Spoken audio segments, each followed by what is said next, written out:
Bon, dans ce lab, nous allons créer un load balancer classique, autrement dit un CLB en version 1.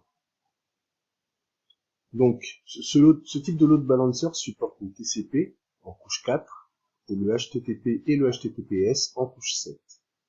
Les health checks sont basés sur une technologie TCP ou sur du HTTP et notre CLB aura un nom de type le nom de notre CLB.region.ELB amazonaws.com.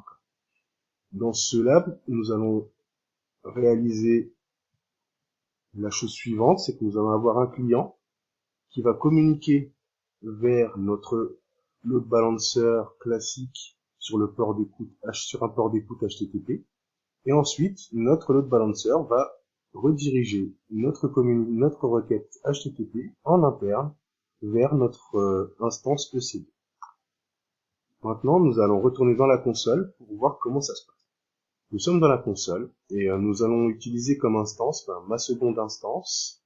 On va vérifier que notre serveur web fonctionne toujours correctement. J'ai déjà testé, mais bon, on peut toujours relancer. Donc ça marche bien.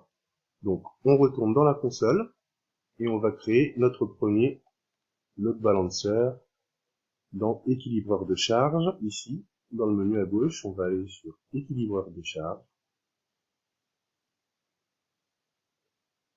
Comme on peut le constater, je n'ai aucun équilibreur de charge, donc je vais en créer un. Donc on a le choix entre plusieurs types, équilibreur de charge d'application, ou ELB, ALB, pardon, équilibreur de charge réseau, NLB, et équilibreur de charge classique, CLB. Donc nous, ce qu'on va faire aujourd'hui, c'est un équilibreur de charge classique, qu'on va appeler mon CLB.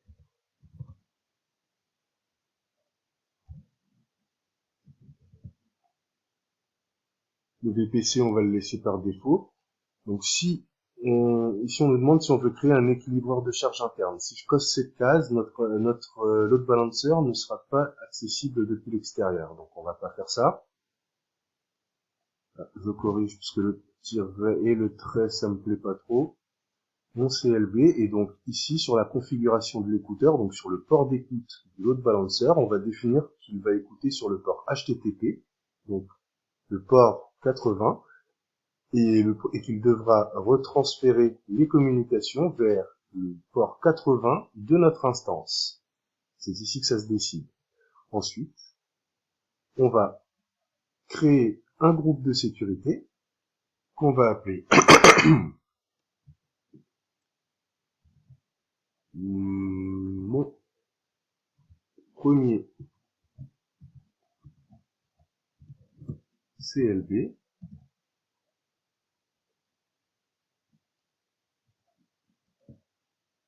CLB. On va pas faire compliqué. Et donc, ce groupe de sécurité va permettre à notre load balancer d'écouter depuis l'extérieur, et donc on va lui dire d'écouter sur le port 80 les requêtes venant d'Internet, et depuis n'importe quelle adresse. Donc là, ça nous conseille d'utiliser du VSSL, mais pour l'instant, on va pas le faire. Ici, on va définir le health check. Donc, comment est-ce qu'on va définir notre health check? On va tester le protocole HTTP sur le port 80 et avec la page index HTML de notre serveur. Ici, on va définir les délais de réponse. Donc, on va rester par défaut sur le délai de réponse 5. Ça veut dire en fait que si notre instance ne nous répond pas dans les 5 secondes, ça veut dire qu'il y a une erreur. Et on va vérifier toutes les 10 secondes, parce que 30 secondes ça fait quand même beaucoup. Seuil de défectuosité, ici ça nous permet de nous dire, si j'échoue 2 fois à mon S-check, eh bien je ne desserre plus cette machine. On va le mettre à 5 pour être à peu près large, et le seuil de bonne santé, on va le laisser à 10. Maintenant, ça me demande d'aller ajouter une instance EC2 vers laquelle communiquer. Je vais prendre ma seconde instance. Ici, on va laisser par défaut. Comme balise, on va mettre le nom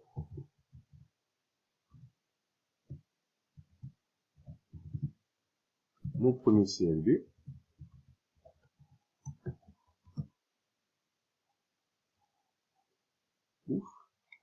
On vérifie et on crée notre load balancer.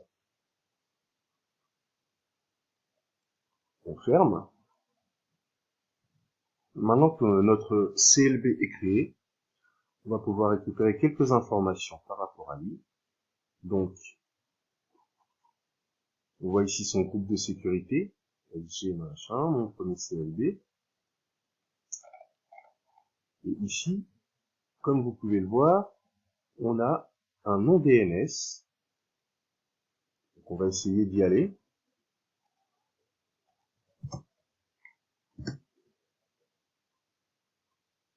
Et donc, j'arrive bien sur mon serveur, ici, et on découvre le load balancing. Si je rafraîchis cette page-là, on voit bien que l'IP est bien la même ici que ici. Donc ça veut dire que notre load balancer fonctionne correctement. Ceci dit, ce qu'on veut, c'est que les utilisateurs n'accèdent à notre instance que par le biais de notre load balancer et non par l'instance directement. Donc ce qu'on va faire, c'est qu'on va aller modifier les groupes de sécurité de notre instance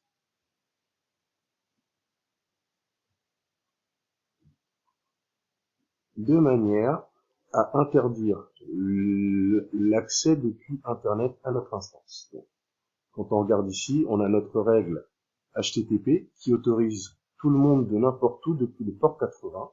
Et donc on va modifier ça de manière à restreindre l'accès.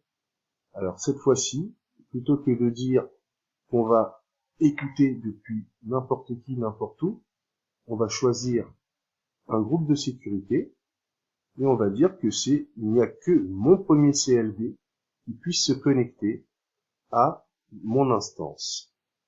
Donc, j'enregistre. Et donc, si je retourne sur mon instance dans mon navigateur, on voit que ça mouline. Alors que, au niveau de mon load balancer, je peux rafraîchir tant que je veux, cela continue à fonctionner. Maintenant que notre load balancer fonctionne, on va pouvoir lui rajouter des machines. Donc, pour ce faire, on va aller sur nos instances. Je vais vous montrer une petite astuce. Donc on va aller sur mon instance, et puis je vais dire en lancer plus comme ceci. Du coup, ça va me reprendre tous les paramètres de cette instance, ainsi que le load balancing et tout ça. Donc on passe en revue, on est bien sur du 80-80 à 80-22, et on écoute uniquement depuis le load balancer, et je lance ma machine. Je valide, je lance mon instance. Maintenant que c'est fait, je peux en créer encore une troisième. Donc toujours pareil. En lancer plus comme ceci. Sauf que cette fois-ci, je vais aller modifier la zone de disponibilité de ma machine. Je vais la mettre, alors, où est-ce qu'on est? On est sur Ouest 3B. Bien, moi je vais aller sur Paris pour cette machine-là. Et donc suivant, vérifier et lancer, et je lance. Pouf, pouf. Je retourne sur mes instances. Je constate que mes instances sont en train de tourner. Donc maintenant, ce que je vais faire, c'est que je vais retourner dans mon équilibreur de recharge. Et ici, au niveau des instances, je vois qu'il n'y en a qu'une seule. Donc ce que je vais faire, c'est que je vais modifier les instances et je vais rajouter les deux instances que je viens de créer. Donc ici, on voit que la première, elle est en service, alors que les deux secondes ne sont pas encore en service, mais c'est parce que le health check n'est pas encore passé. Si on actualise, on voit qu'elles sont en service. Et donc maintenant, si on retourne sur notre load balancer ici, et qu'on rafraîchit, on voit que l'adresse IP change à chaque fois ce qui signifie que notre load balancer redispatche bien le trafic vers nos machines et équilibre la charge, et c'est ce qu'on voulait. Voilà pour le classique load balancer.